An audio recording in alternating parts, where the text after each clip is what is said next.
Hello all, welcome to dive to learn. आज हम एक बहुत ही इम्पॉर्टेंट टॉपिक आपके साथ डिस्कस कर रहे हैं और ये डिस्कशन इसलिए भी ज़रूरी है फ्रेंड्स क्योंकि काफ़ी सारे जो मैसेजेस आ रहे थे कि कल ही रात के जो है एनटीए ने ऑफिशियल नोटिफिकेशन जारी कर दी है कि आपका एग्ज़ाम जो है स्टार्ट हो जाएगा। केवल 25 दिन, मोटा मोटी कहेंगे तो 25 दिन बच गया है। अब सबसे पहला क्वेश्चन आता है कि 25 दिन में तैयारी कैसे करें, क्या पढ़े क्या ना पढ़े। तो इसी को हम कवर कर रहे हैं आपके साथ। हमारी डेली लाइव क्लासेस पेपर 1 26 अगस्त से क्रैश कोर्स के रूप में स्टार्ट हो रही है। तो अगर आप उसको इनरोल करना चाहते हैं तो आप उसको इनरोल करने के लिए डिस्क्रिप्शन बॉक्स में जो नंबर्स दिए गए हैं वहां पर कांटेक्ट कर सकते हैं। क्योंकि मैंने कपल ऑफ टाइम्स ये एग्जाम दिया है, जेआरएफ जो है कॉमर्स में क्वालिफाई किया है, नेट जो है मेरा मैनेजमेंट से क्वालिफाइड है, इसके अलावा महाराष्ट्र सेट, गुजरात सेट भी क्लियर किया गया है। तो मैं आपको देखिए मेरे समझ से एक प्लान बता रही हूँ, स्मार्ट स्टडी प्लान बता रही हूँ। मेरी समझ से सबसे पहली बात ये होती है कि 25 दिन बिल्कुल भी सफिशिएंट नहीं है। इफ समबडी आस्क मी कि what will be the ideal duration for preparing for NET JRF exam, I will never recommend 25 days as enough.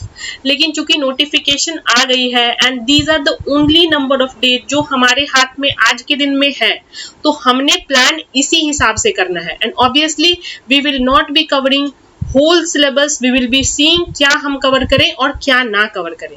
तो चलिए शुरुआत करते हैं। सबसे पहले जो है हम थोड़ा सा डिस्कस कर लेते हैं जो ऑफिशियल नोटिफिकेशन है। कल यानी 20 अगस्त के जो है रात को ये नोटिफिकेशन एनटीए ने जारी किया है। इसमें देखिए कपल ऑफ एग्जाम्स हैं, जैसे कि दिल्ली यूनिवर्सिटी का एंट्रेंस टेस्ट है, इसके अलावा इग्नू का जो है ओपन यूनिवर्सिटी का एंट्रेंस टेस्ट एग्जामिनेशन है, और साथ ही साथ हमारा UGC national eligibility test, UGC NET June 2020 में जिसको होना था, लेकिन कोविड की वजह से इसको पोस्टपोन करके अनाउंस किया गया है। 2 चरणों में होगा। देखिए जनरली हर साल ये ट्रेंड देखा गया है कि एग्जाम्स के बीच में कपल ऑफ डेज का गैप्स होता ही है, एक आध दिन में। इस बार 2 यहाँ पर जो है 18 के बाद थोड़ा सा लंबा गैप दिया है, लेकिन जनरली यहाँ पे 1 या 2 दिन का गैप आपको हर साल देखने को मिलता है। 16 से 18 सितंबर। देखिए जनरली ट्रेंड देखा गया है कि इंग्लिश का एग्जाम जो है वो पहले होता है। ये 16 से 18 में आप इंग्लिश का एग्जाम एक्सपेक्ट कर सकते हैं। इकोनॉमिक्स का एग्जाम एक्सपेक्ट कर सकते हैं। जनरली इकोनॉमिक्स का एग्जाम जो है सेकेंड डे को होता है। फॉरेंसिक साइंस एक्सेट्रा का एग्जाम जो है पहले होता है। तो ये तो जनरल ट्रेंड है, बट चूंकि इस बार ये ऑफिशियल नोटिफिकेशन सबके लिए सरप्राइजिंग है, सो इसको आप बेस नहीं माने, आप केवल माने कि 16 तारीख से मेरा एग्जाम जो है स्टार्ट हो रहा है। हो सकता है, ऐसे अभी तक हुआ नहीं है कि शिफ्ट्स में फेरबदल मिले। जैसे कि कॉमर्स की मैं बात करूं तो commerce has always been on last day, and management की बात करूं तो सेकेंड लास्ट डे पे जो है मैनेजमेंट का पेपर होता है। लेकिन फिर भी आप तैयारी जो है इसी हिसाब से करें कि 16 से आपका एग्जाम स्टार्ट हो सकता है। एग्जैक्ट डेट आपके एग्जाम का कब पता चलेगा? तो 15 दिन पहले, एग्जाम के 15 दिन पहले यहाँ पर दिया गया है कि आपको एडमिट कार्ड आप डाउनलोड कर पाएंगे। तो इसके संबंध में भी काफ़ी सारी क्वेरीज आ रही थी कि एडमिट कार्ड कब डाउनलोड कर पाएंगे और हम अपना roll number, centre, date, shift इत्यादि का एग्जैक्ट जो है तारीख हमें कब पता चल जाएगा। तो टेंशन मत लीजिए, 15 दिन पहले ये तो बिल्कुल ही पता चल जाएगा। तो उस हिसाब से आप प्लानिंग कर सकते हैं। जरूरी नहीं है कि हर एक स्टूडेंट, क्योंकि यह बहुत बड़ा एग्जाम है फ्रेंड्स, तो बहुत सारे, साल में लगभग 10 लाख लोग जो है इसका फॉर्म भरते हैं, 8 लाख से 9 लाख लोग जो है इसमें अपीयर करते हैं। तो काफ़ी सारी प्लानिंग की ज़रूरत है। अगर एग्जाम सितंबर में अभी के लिए अनाउंस किया गया है तो आप ये मत समझिए कि आप प्रोटेस्ट करेंगे, इससे जो है एग्जाम के डेट पोस्टपोन हो जाए। देखिए हो भी सकता है कि एग्जाम इस डेट पर ना हो, लेकिन आपको इसी हिसाब से तैयारी करनी है क्योंकि ऑफिशियल नोटिफिकेशन जारी कर दिया गया है। कई सारे एग्जाम, जैसे यूपी में भी आपने देखा था बीएड का एंट्रेंस टेस्ट जो है कंडक्ट करवा दिया गया था। अगर हम फाइनल ईयर के एग्जाम की बात करें तो फाइनल ईयर के एग्जाम के भी जो केस चल रहा है, यूजीसी वर्सेस जो केस है सुप्रीम कोर्ट में, उन्होंने उसमें भी डिसीजन रिजर्व पे रखा है। तो अभी के लिए आप यही मान के चलिए कि ऑफिशियल नोटिफिकेशन जारी कर दी गई है, एग्जाम जो है 16 सितंबर से स्टार्ट है। अब हम बात करते हैं स्ट्रैटेजी की। जी हाँ, स्ट्रैटेजी हम शुरुआत करेंगे स्लीपिंग से। बहुत सारे फ्रेंड्स, इतनी सारा जो है व्हाट्सएप में मैसेज आ रहा है, आपको टेलीग्राम पे जो है चैनल पे मैसेज आ रहा है, डाइव टू लर्न का जो टेलीग्राम चैनल है, कि बहुत ज़्यादा लोग पैनिक है। सो ऑलवेज रिमेंबर, जब हम स्टडी करते हैं किसी भी कॉम्पिटिटिव एग्जाम की, चाहे हम तैयारी कर रहे हैं, क्योंकि नेशनल लेवल पे हम compete कर रहे हैं। Example, if you talk of commerce alone, 1 lakh plus aspirants take up this exam, register for the exam and write the exam. So 1 lakh में से जो है केवल 6% जो है नेट क्लियर करते हैं। तो कंपटीशन का लेवल जो है वह काफ़ी ज़्यादा हाई होता है, काफ़ी ज़्यादा रिगरस होता है। So it's very important that whenever we are planning, whenever we are studying for a competitive exam, we should sleep at least friends 7 hours। अगर आप 8 hours स्लीप करते हैं, क्योंकि स्लीपिंग पैटर्न जो होता है वो स्टूडेंट टू स्टूडेंट जो है वेरी करता है। सो मैंने जब अपनी प्रिपरेशन की थी, मैंने जब तैयारी की थी, तो 7 hours was the minimum I used to sleep. हो सकता है कभी कभी 6 घंटे मैं दिन में सोती थी और मुझे रात को सोती थी, और 1 घंटे जो है मुझे दिन में सोने की आदत है। तो मिनिमम जो है आपको 7 to 8 hours, अगर आपका बॉडी 8 hours में रिफ्रेश फील करता है तो आप 8 hours की स्लीप जरूर लें। अगर आपका बॉडी 7 hours में जो है रिफ्रेश फील करता है, so you can reduce it to 7 hours, but nothing below it. 7 घंटे आपको सोना ही सोना है, ताकि तभी आप जितना अच्छे से सोएंगे, स्लीप लाइक अ चाइल्ड, जितनी अच्छे से आप सोएंगे उतनी अच्छी से जो है आप प्रिपरेशन को ग्रैब कर पाएंगे। अब बात करते हैं बाकी जो है आपका टाइम, इसमें से आप 6 घंटे आपके रूटीन वर्क को दे दिए, जिसमें आपका खाना हो गया, नहाना हो गया, आपको कोई इंपॉर्टेंट कॉल करना है, तो ये सारा कुछ हो गया। देखिए, ये स्ट्रैटेजी हम मान के चल रहे हैं कि जो कि नॉन वर्किंग है, केवल स्टूडेंट्स है। अगर आप चाहें कि वर्किंग प्रोफेशनल्स के लिए हम सेपरेट वीडियो बनाएं स्ट्रेटजाइज करके कि वह कितने घंटे उन्हें मिनिमम करना है, तो आप हमें कमेंट बॉक्स के माध्यम से बताएं, हम उनके लिए सेपरेट स्ट्रेटजी डिवाइस कर देंगे। ये स्ट्रेटजी पर्टिकुलरली जो स्टूडेंट्स हैं, जो कि केवल नेट की पढ़ाई कर रहे हैं, उनके लिए मैं बता रही हूँ। और तो यहाँ पर जो है आपका 6 घंटे रूटीन एक्टिविटीज के लिए, एंड रिमेनिंग हम बात करते हैं। अब जो है सबसे इंपॉर्टेंट टॉपिक की बात करते हैं, that is time table. Time table 25 days में आप कैसे करेंगे। देखिए, मैं ये नहीं मानती हूँ कि one plan fits all, and in this study plan I am going to discuss with you smart study. Smart study कैसे करें। देखिए, स्मार्ट स्टडी करने के लिए जो है 3 चीजें, केवल 3 मंत्र मैं बताऊंगी, बिल्कुल ध्यान से सुनिए। देखिए, पहले अपने यूनिट्स को जो है आप डिवाइड कर लीजिए। स्ट्रॉन्ग मतलब क्या होता है। स्ट्रॉन्ग मीन्स बस एक बार उस यूनिट्स को देखना है अच्छे से। For example, if you are very good with financial management, let's say paper 2 की यदि हम बात करें, पेपर 1 में अगर आपका रिसर्च बहुत अच्छा है, टीचिंग बहुत अच्छा है, तो उसको जो है आप थोड़ा सा कम फोकस दे सकते हैं। दूसरी बात है मीडियम, जिसको एक बार देखने से जो है रिवीजन की जरूरत है, तो रिवीजन के लिए आपको टाइम रखना है। आप कोशिश यही कीजिए कि पहले जो है आप स्ट्रॉन्ग और मीडियम को जो है थोड़ा सा कम ध्यान दे करके, वीक यूनिट्स की बात करें तो वो यूनिट्स जो याद नहीं है और इल्स सही से किए ही नहीं है, तो ये आपकी बाइफर्केशन क्लियर होनी चाहिए कि कौन से स्ट्रॉन्ग यूनिट्स है, कौन से मीडियम यूनिट्स है, कौन से वीक यूनिट्स है। क्योंकि 25 डेज का टाइम जो है बहुत ही कम है, तो वीक यूनिट्स में कोशिश कीजिए 1 या मैक्सिमम 2 यूनिट्स ही आपके होने चाहिए जो वीक में है, बाकी स्ट्रॉन्ग और मीडियम तो बच जाते हैं आपके। अगर 2 यूनिट्स भी मैं एक्सक्लूड कर दूं वीक में, तो एटलीस्ट आपको, अगर मैं पेपर 1 की बात करूं जिसमें 10 यूनिट है, कम से कम 8 यूनिट ढंग से करना है, जिसपे आपको बहुत ही ज्यादा कॉन्फिडेंस हो। और इसमें क्या आपका शामिल होना चाहिए।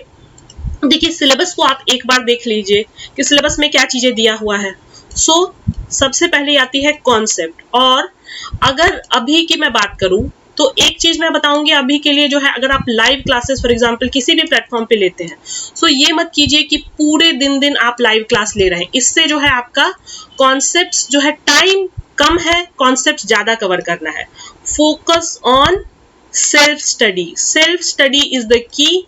देखिए, सेल्फ स्टडी में जितने कम टाइम में आप जितना ज्यादा कुछ प्लान कर सकते हैं, उतना आप लाइव क्लास देखकर नहीं कर पाएंगे। ये चीज आप ध्यान रखिए। तो सबसे ज्यादा self study is the key. अब इंपॉर्टेंट ये है कि सेल्फ स्टडी में कैसे करें सेल्फ स्टडी। तो देखिए, सबसे पहले तो आपने अपनी स्ट्रेंथ वीकनेस एनालाइज कर लेनी है। इसके बाद अपने हिसाब से, मान लीजिए अगर 10 यूनिट्स की हम बात करें, तो 10 यूनिट के लिए जो है आप ये मान के चलिए कि 20 दिन मेरे पास है, तो एक दिन 1 यूनिट कीजिए, एक यूनिट जब कर रहे हैं तो उसके इंपॉर्टेंट टॉपिक्स को खुद से सिलेबस वाइज कवर कीजिए, सिलेबस को बेस मान के कवर कीजिए। अच्छा, मैंने जब JRF क्लियर किया था विथ 99.91 परसेंटाइल, तो हमने क्या किया था, इसमें हमारी जो स्ट्रैटेजी है हमने ऑलरेडी, उसका भी लिंक मैं आपको डिस्क्रिप्शन बॉक्स में दे दूंगी, आप वहां से भी देख सकते हैं कि एक बेसिक स्ट्रैटेजी हमने क्या फॉलो की थी। कुछ लोग उस पर भी क्वेश्चंस पूछ रहे थे। सबसे पहले हमने क्या करना है, अपना सेल्फ स्टडी में यूनिट्स डिवाइड करना है, स्ट्रॉन्ग, मीडियम, वीक। इसके बाद सिलेबस को बेस मान के देखना है, सारे कॉन्सेप्ट एक दिन हमने रिवाइज कर देने हैं और दूसरे दिन केवल MCQ करने हैं। अब अगर पेपर 1 की बात करें, पेपर 1 में MCQ के साथ साथ प्रीवियस ईयर पेपर्स की भी अगर हम बात करें, तो previous year papers plus mock test दोनों का कॉम्बिनेशन होता है equals to your concept clarity.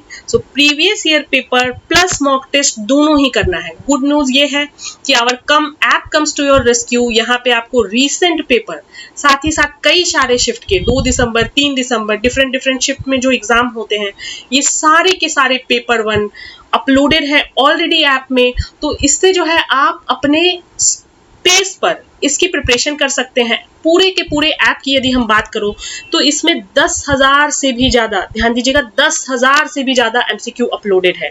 JRF के लिए आप यहाँ पे वेरियस स्टेट सेट भी अपलोडेड है। तो केवल जिनका उद्देश्य नेट करना है वो तो केवल नेट के लिए, फॉर एग्जांपल कॉमर्स पेपर की बात करें तो PYQs है ये जून 2019, दिसंबर 2019। तो ऐसे ही कॉमर्स का पेपर, मैनेजमेंट का पेपर, होम साइंस का पेपर, इंग्लिश का पेपर, ऐसे कई सारे पेपर्स आपको इस ऐप में मिल जाएंगे। तो यहां से जाकर के अपने पेस पे आप प्रीवियस ईयर पेपर प्रैक्टिस कर सकते हैं। अब देखिए, एक चीज मैं आपको बताऊं, प्रीवियस ईयर पेपर का मतलब ये नहीं होता है कि आप केवल जो है प्रीवियस ईयर पेपर का पर्टिकुलर क्वेश्चन डिस्कस करें। क्वेश्चन से ज्यादा इंपॉर्टेंट है उसके एनालिसिस करें। फॉर एग्जांपल, अगर आप 10 दिन है, मान लीजिए 10 दिन आप 10 पेपर सॉल्व कर रहे हैं, ठीक है, 10 पेपर आपने मान लीजिए 2000, क्योंकि टाइम कम है इसलिए मैं बता रही हूँ, 2015 से लेकर के 2019 के पेपर भी लगा लिए आपने, तो 10 पेपर आपके सॉल्व हो जाते हैं। तो 10 पेपर को सॉल्व करने में आपको, एक पेपर को सॉल्व करने में मान लीजिए 3 घंटे लग रहा है, तो spend another 3 hours at least, I would say, to do the analysis of the paper। अगर आप एक दिन प्रीवियस ईयर पेपर के एनालिसिस भी कर रहे हैं तो कोशिश करें 2 प्रीवियस ईयर पेपर एक दिन में, अगर आप कुछ नहीं कर रहे हैं, एक पेपर 1 सॉल्व करें, एक पेपर 2 सॉल्व करें, उसकी पूरी की पूरी एनालिसिस करें। अब चूंकि आपका पेपर 1 और पेपर 2 में टाइम डिवाइड करना है, जो कि हम टाइम बात कर रहे हैं यहाँ पर स्टडी प्लान में। स्टडी प्लान में आपको मिनिमम 10 घंटे पढ़ने हैं अगर आप केवल और केवल पढ़ाई कर रहे हैं। अब इस 10 घंटे में आप अपने सारे सोशल मीडिया का डिस्ट्रैक्शन हो सके तो ये 25 डेज के लिए बिल्कुल ही ऑफ कर दे। व्हाट्सएप इंपॉर्टेंट है क्योंकि व्हाट्सएप से हमें काफ़ी सारे अपडेट मिलते रहते हैं। कभी कभी हो सकता है कि कुछ जो हमारे भी वीडियोस आए या फिर जिस भी एजुकेटर्स को आप फॉलो करते होंगे वहाँ के वीडियोस आप व्हाट्सएप से देख सकते हैं। और इसके साथ साथ प्रीवियस ईयर पेपर्स जो है अपने पेस पर आप सॉल्व करें, और उसके बाद जो है प्रीवियस ईयर पेपर सॉल्व कर लेते हैं आप सारे के सारे। उसके बाद जो है unit wise mock test, unit wise ध्यान दीजिएगा, यूनिट वाइज मॉक टेस्ट भी अवेलेबल है ऐप में, तो वहां से आप अपने पेस पे सॉल्व करें। Self study is the key. यहाँ पर हम बिल्कुल नहीं कहेंगे कि आप जो है डिपेंड करें किसी भी तरीके के मीडियम पे कि वो आपकी जो है प्रिपरेशन की पूरी जिम्मेदारी ले ले। जिम्मेदारी आपकी है। देखिए, फाइट आपका खुद से ही है। आपको ये ध्यान रखना है केवल 6% ऑफ लोग ही जो होते हैं वो नेट क्वालिफाई करते हैं। ये UGC नेट का क्राइटेरिया है। So to come in that 6%, make the most of these 25 days. इस 25 डेज में जो है आप इसका बेस्ट करें। पेपर 1 की प्रिपरेशन जो है हम अपने चैनल पे भी स्टार्ट कर रहे हैं, जो कि 1.5 आवर्स डेली कोर्स होगा for 10 days where we'll be covering important topics and previous year questions with explanation. So if you want to enroll, you can enroll. You want to do self study, you can do self study yourselves also. अब आता है question क्या ना पढ़े। So for example, you want to skip, then skip your weaker section। अगर आपको लगता है कि उन यूनिट्स पे आपका जो है कंट्रोल बहुत अच्छा नहीं है, तो चूंकि टाइम कम है, you can skip 1 or 2 units as maximum. ये मेरा पर्सनल सजेशन है। बहुत बार मैंने इस एग्जाम को क्रैक किया है। 1 या 2 यूनिट अगर आपके नहीं भी स्ट्रॉन्ग है तो भी आपका JRF आराम से आ सकता है, इसके लिए आप निश्चिंत रहे। लेकिन फिर सेकेंड पार्ट ये होगा कि जो यूनिट्स आपका स्ट्रांग है उसको डबल मजबूत कीजिए, उसके सारे के सारे कॉन्सेप्ट्स जो है क्लियर कर लीजिए। तो हम इसको सम अप करें स्ट्रेटजी को, तो आपको जो है दिन में सबसे पहले 7 से 8 घंटे सोना है, इसके बाद जो है 6 घंटे में आपका रूटीन काम करना है। आप बिल्कुल टाइम टेबल अपने हिसाब से बना लीजिए, मैं आपको यहाँ पे कोई भी टाइम टेबल नहीं दे रही हूँ, मैं सिर्फ आवर्स बता रही हूँ। इसके बाद 10 घंटे रोज के आपको पढ़ने हैं, जिसमें से पेपर 1 कम से कम आप 4 घंटे दे और पेपर 2 जो है 6 घंटे दे। तो यही थी छोटी सी हमारी स्ट्रेटजी। अगर आप चाहते हैं कि वर्किंग प्रोफेशनल्स के लिए हम स्ट्रेटजी की वीडियो अलग से बनाएं तो then you can write to us in comment section. Download the app as a must, ये बहुत ज्यादा जरूरी है, ये आपको बहुत ज्यादा हेल्प करेगा आपके प्रिपरेशन को, आपके MCQs को और भी रॉबस्ट बनाने के लिए। So that's all the best for your exam. Thank you.